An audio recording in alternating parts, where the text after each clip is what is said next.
सर्वेभ्यो नमो नमः। स्वागत है आप सभी का हमारे YouTube चैनल पर। आज हम लोग यूपी टेट का जो एग्ज़ाम हुआ है हाल ही में, जो 23/1/2022 को, उन्हीं के 30 प्रश्नों को सॉल्व करेंगे। जो 61 से लेकर 90 के बीच में 30 प्रश्न दिए गए हैं। ये सेट नंबर सी का है, तो आप मिलान भी कर सकते हैं। चलिए, 61 नंबर प्रश्न में कह रहा है बाह्य प्रत्नों की संख्या है। तो बाह्य प्रत्न कितने होते हैं? तो आप पढ़े हैं बाह्यस्त्वेकादशधा। तो 11 इसका विकल्प सही। आप जानते हैं कि प्रत्न दो प्रकार के होते हैं, आभ्यंतर प्रत्न, बाह्य प्रत्न। आभ्यंतर 5 और बाह्य 11। ठीक है। 62 नंबर प्रश्न में कह रहा है मनोरथ उदाहरण है। मनोरथ किसका उदाहरण है, किस संधि का? तो या तीसरा विकल्प सही है, विसर्ग संधि का। मनस धन रथा मनोरथा बनता है विसर्ग संधि में। चलिए, 63 नंबर प्रश्न में कह रहे हैं दान के कर्म के द्वारा कर्ता को संतुष्ट करने वाला संप्रदान कारक का सूत्र है। तो यहाँ पे 4 नंबर विकल्प आपको जो दिख रहा है, कर्मणा यम भी प्रति संप्रदानम, इसी का जो वृत्ति है, दान से कर्मणा यम भी प्रति संप्रदान संज्ञा साथ, उसी को इन्होंने हिंदी में लिख दिया है प्रश्न में। तो इसका 4 नंबर विकल्प सही है। ठीक है। 64 नंबर प्रश्न को देखते हैं। देख रहे हैं अंतस्थ वर्ण है। तो अंतस्थ वर्ण आप पढ़े हैं संज्ञा प्रकरण में, यणो अंतस्था। तो यण प्रत्याहार जो होता है उसका अंतस्थ संज्ञा है। तो यहाँ पे 3 नंबर विकल्प इसका सही है। 65 नंबर में लिख रहा है मुझे संस्कृत अच्छी लगती है, इसका संस्कृत में अनुवाद क्या है? तो यहाँ ध्यान देना था, अच्छी लगती के लिए इन्होंने प्रयोग किया रुच धातु का, रोचते। तो आप जानते हैं कि रोचते लिखा हुआ है, तो रुच धातु का प्रयोग होने से कर्ता में चतुर्थी व्यक्ति का प्रयोग होता है। तो मह्यम संस्कृतम रोचते, जैसे बालकाय मोदकम रोचते, ये प्रयोग हम लोग करते हैं। तो यहाँ पे मह्यम संस्कृतम रोचते रुच धातु के अर्थ में चतुर्थी व्यक्ति का प्रयोग किया गया है। तो यहाँ पे 3 नंबर विकल्प आपको सही दिख रहा है। 66 नंबर में कह रहे हैं शिशु मोदकाय रोदिति, ये उदाहरण है। तो बहुत सारे विद्यार्थियों ने रुच्यर्था नाम प्रियमाणा ऑप्शन टिक किया है, जो कि गलत है। इसमें तादर्थ्य चतुर्थी वाच्या सही है इसका।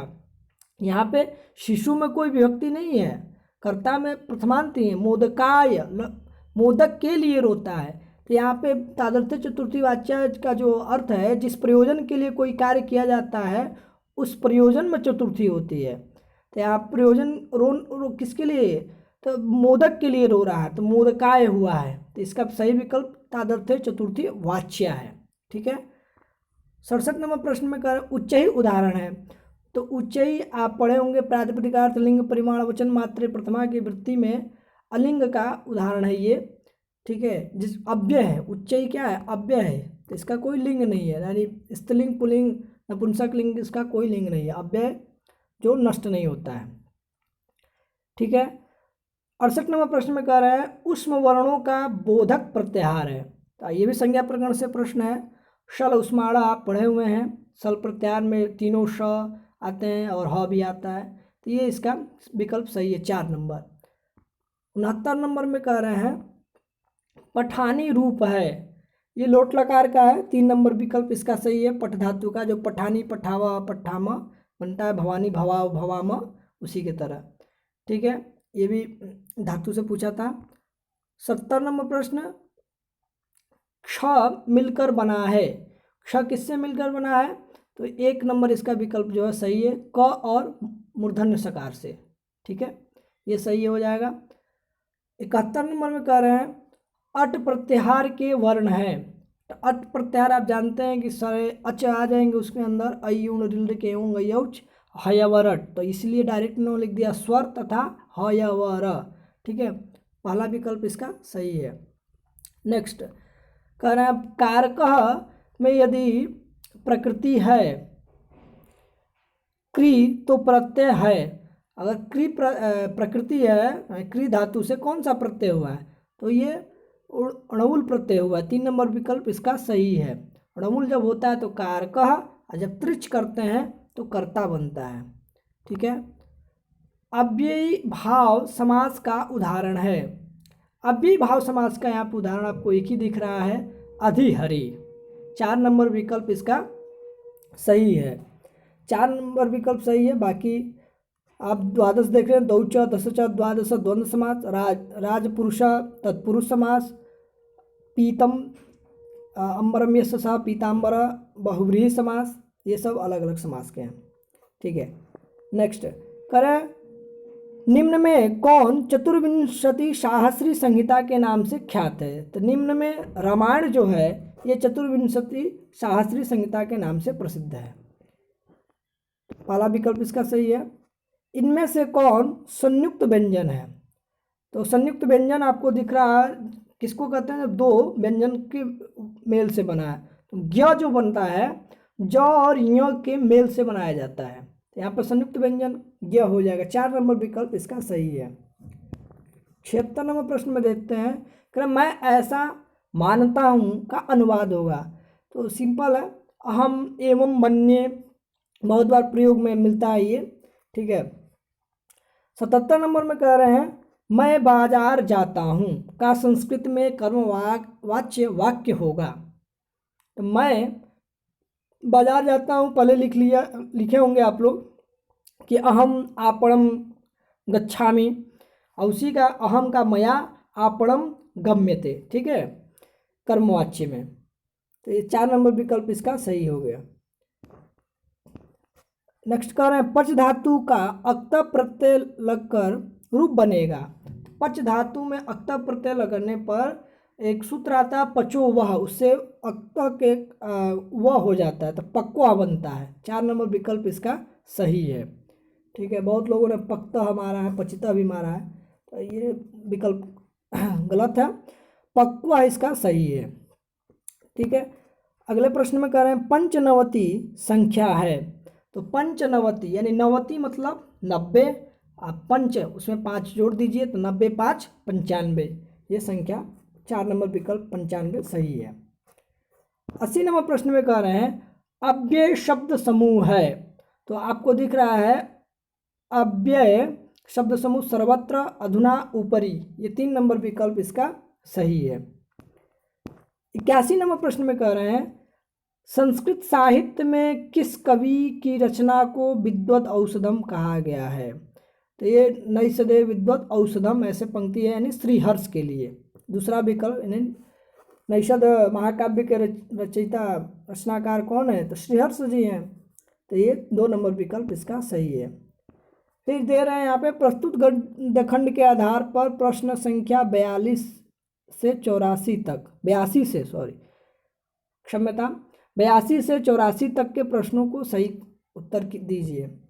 तो ये गद्य पूरा गद्यखंड दिया गया है, तो ये आप पढ़े होंगे, तो इसके आधार पर प्रश्न बनाए गए हैं यहाँ पे। जैसे शिवपदस्य अन्यार्थः का, तो यहाँ पे श्रृगाला यहाँ पे आया हुआ है कि शिवपदस्य अन्यार्थः श्रृगालः, तो ये इसका विकल्प सही हो जाएगा। फिर गद्यखंडे कया प्रश्न पृक्ष्यते, तो लक्ष्मी के द्वारा। ठीक है, कयोः संलापः सर्वेषां मंगलाय भवतु, तो लक्ष्मी पार्वत्योः, ये गद्यखंड में दिया हुआ है, आप देख सकते हैं। यहाँ से आप वीडियो को रोक कर पढ़ सकते हैं। देखिए यहाँ अंतिम पंक्ति में ही दिया हुआ एतादृशः लक्ष्मी पार्वत्योः संलापः सर्वेषां मंगलाय भवतु। ठीक है, ये पूरा गद्यखंड दिया हुआ है, तो इसको आप पढ़ के कर सकते हैं। उसके बाद से दे रहे हैं 85 नंबर में इनमें से कौन प्रत्याहार नहीं है? तो इसमें प्रत्याहार कौन नहीं है? अल प्रत्याहार है, हल प्रत्याहार भी बनता है, र प्रत्याहार भी बनता है, ल नहीं बनता है। ठीक है, तो ल प्रत्याहार नहीं है। लिख रहे हैं 79 की संस्कृत संख्या नहीं है पूछा इन्होंने, तो सप्तति है, आप पहला विकल्प देखेंगे तो 70 और 9 लिख दिया है, तो ये 79 हो जाएगा, यानी ठीक है। 3 नंबर देखते हैं 79, 80 मतलब होता है 80, एक कम यानी 79, 79 यानी एक कम, ये भी 79, लेकिन 69 यानी सप्तति मतलब 70, लेकिन एक कम यानी 69, ये 69 है, यानी यही संख्या संस्कृत संख्या नहीं है, तो 2 नंबर विकल्प इसका सही हो जाएगा।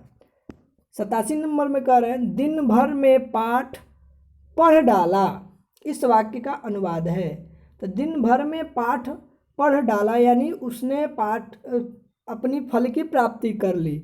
जो अपवर्गीय तृतीया कारक का सूत्र है, ये काफ़ी यूपी टेट के हिसाब से ये प्रश्न बहुत कठिन है छात्रों के लिए। तो यहाँ पे अपवर्गीय तृतीया सूत्र के द्वारा दिनेन पाठ पठिता ऐसा वाक्य बनेगा, यानी दिन भर में वो पाठ पढ़ डाला। ठीक है, तीसरा नंबर विकल्प इसका सही है। उपकृष्णम में कौन समास है? तो उपकृष्णम, कृष्णस्य समीपम उपकृष्णम अव्ययीभाव समास। 32 संख्या के लिए संस्कृत शब्द है, तो 32 संख्या के लिए आप 63 देख रहे हैं, द्वात्रिंशत् इसका तीसरा विकल्प सही हो जाएगा। ठीक है, आखिरी प्रश्न है 90 नंबर। तो पति शब्द का सप्तमी एक वचन रूप होगा। तो आप देख ही रहे हैं कि पत्यौ बनता है इसमें, पत्यौ पत्यो पतिषु, तो इसका तीसरा विकल्प सही है। बहुत बहुत धन्यवाद मित्रों, चैनल को सब्सक्राइब कर लीजिएगा, वीडियो को लाइक कर दीजिएगा और मित्रों को शेयर भी कर दीजिएगा।